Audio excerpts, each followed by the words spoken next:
Alors, le second sujet est particulièrement pénible à évoquer. Le second sujet est particulièrement pénible à évoquer. Il renvoie à la politique en Côte d'Ivoire. Ces dernières heures, nous avons vécu quelque chose vraiment de terrible.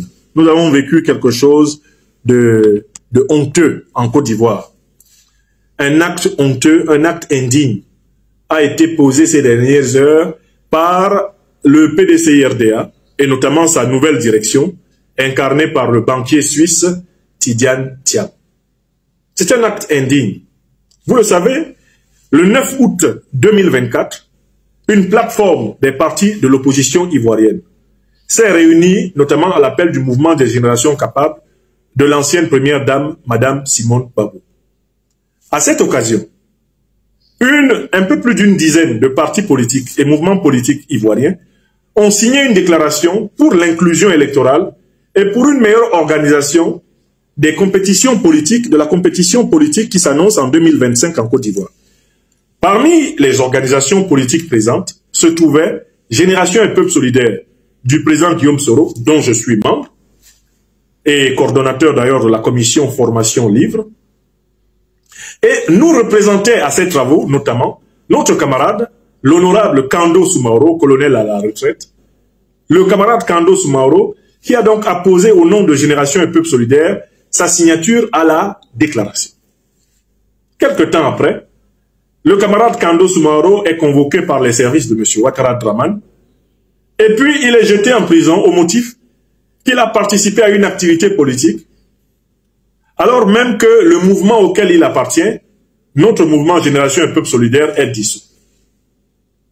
Il faut rappeler tout de suite que ce motif est complètement fallacieux, puisque la loi ivoirienne, et notamment l'article 605 du Code de procédure pénale de Côte d'Ivoire, disent que lorsque la dissolution d'un parti ou d'une organisation politique a été prononcée par un juge, et que ce parti ou cette organisation politique font appel de la décision, cette décision est réputée suspendue jusqu'à ce que la Cour de cassation en juge. Or, c'est exactement ce que les avocats de Génération et Peuple Solidaire, organisés par notre camarade, notre sœur bien-aimée, la docteure et ministre Afoussiata Bambalamine, c'est ce qui a été fait par les avocats de Génération et Peuple Solidaire, de telle façon que, depuis la soi-disant dissolution du mouvement Génération et Peuple Solidaire, prononcée sans même que celui-ci ait été traîné au tribunal, GPS ayant fait appel, la loi ivoirienne dit que GPS doit fonctionner, puisque la Cour de cassation n'a pas encore tranché sur l'appel fait par GPS.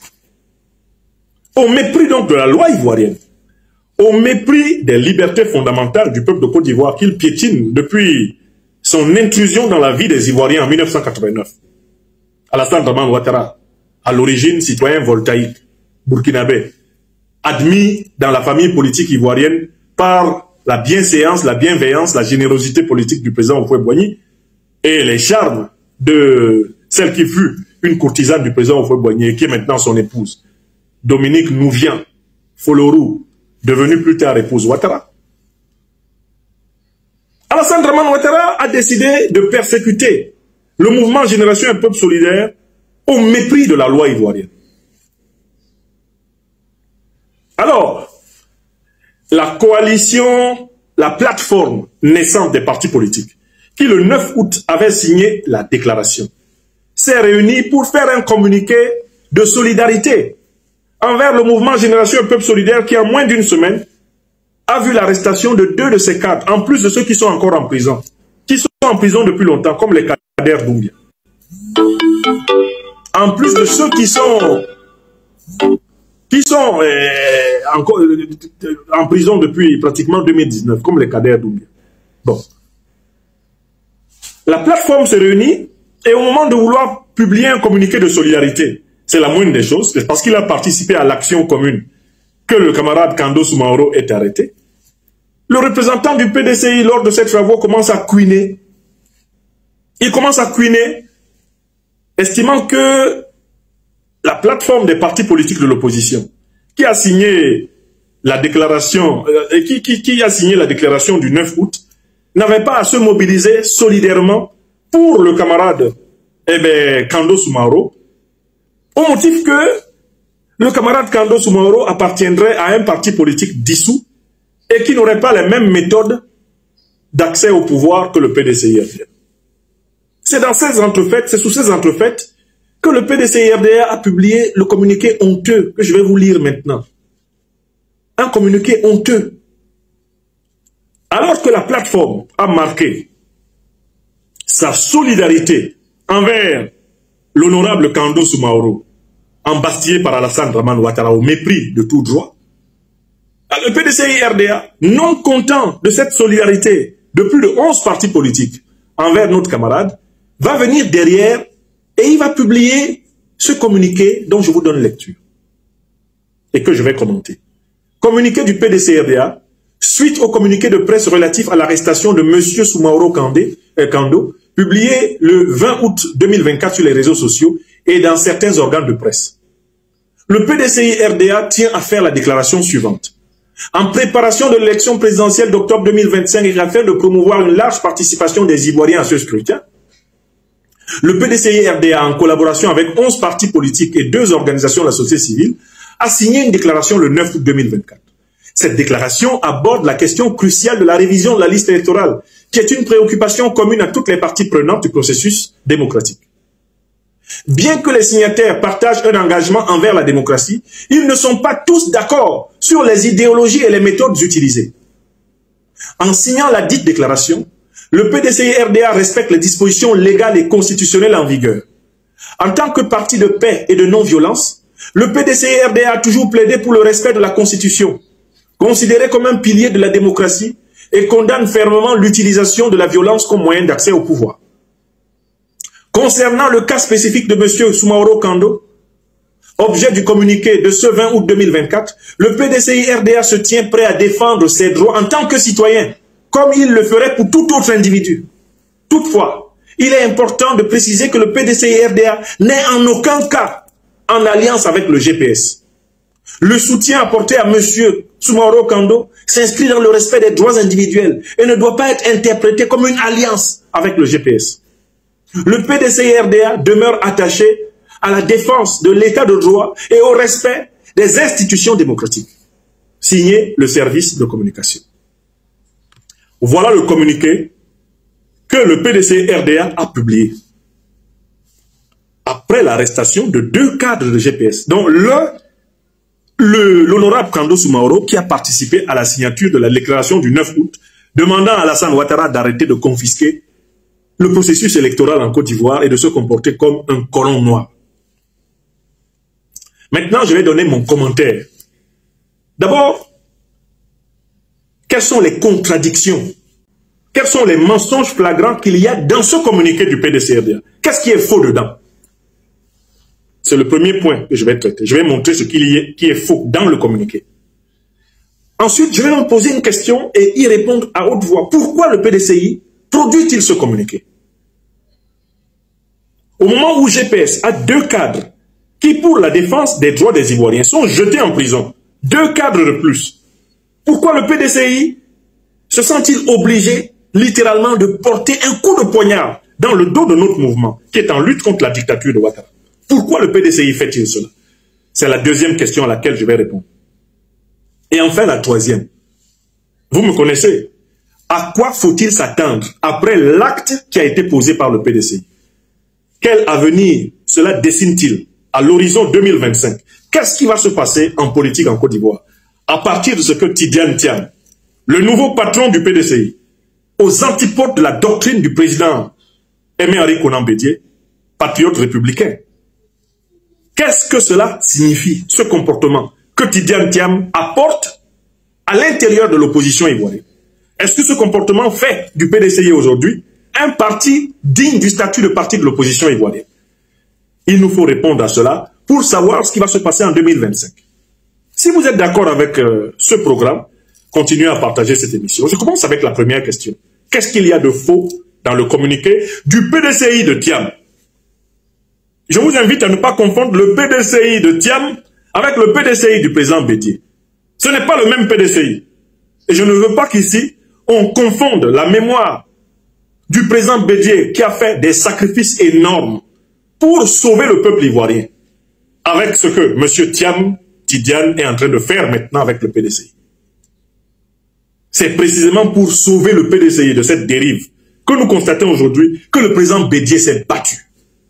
Malheureusement, il s'en est allé et on voit le PDCI désormais entre les mains même de la scélératesse que le président Bédié combattait.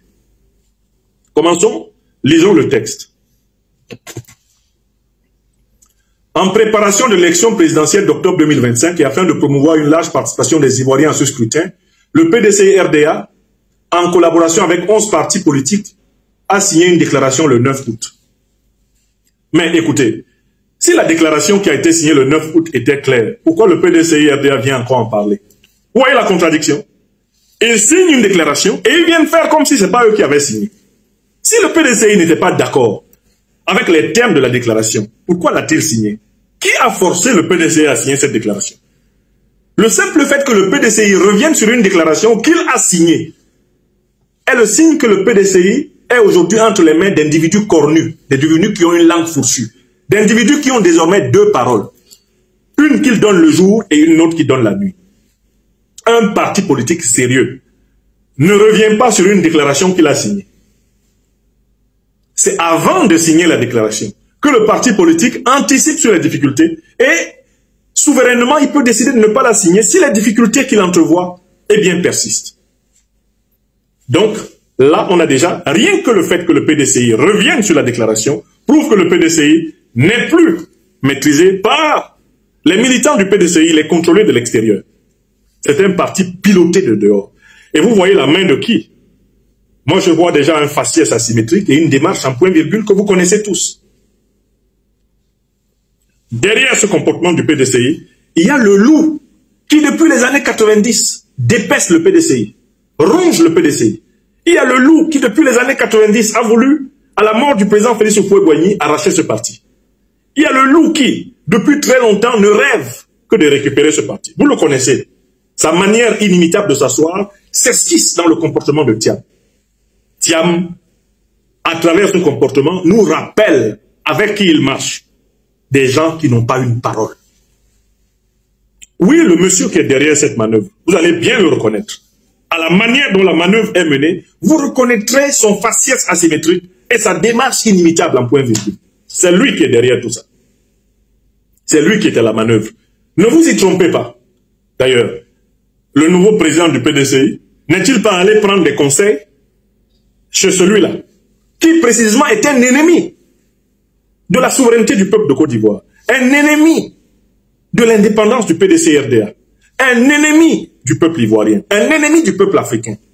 Est-ce que vous ne reconnaissez pas déjà à travers ce comportement de Thiam la photocopie de son maître? Est-ce que vous ne voyez pas l'ombre de l'individu à la démarche en point-virgule et au faciès asymétrique? Paragraphe suivant.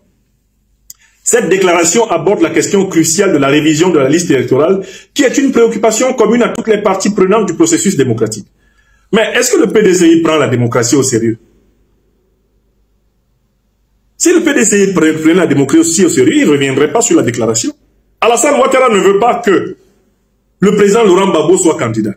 Il ne veut pas que le président Guillaume Soro soit candidat. Parce qu'il sait qu'en Côte d'Ivoire, ceux qui peuvent le battre à l'élection présidentielle, avec certitude incontestable, ce sont ces deux-là. Oui!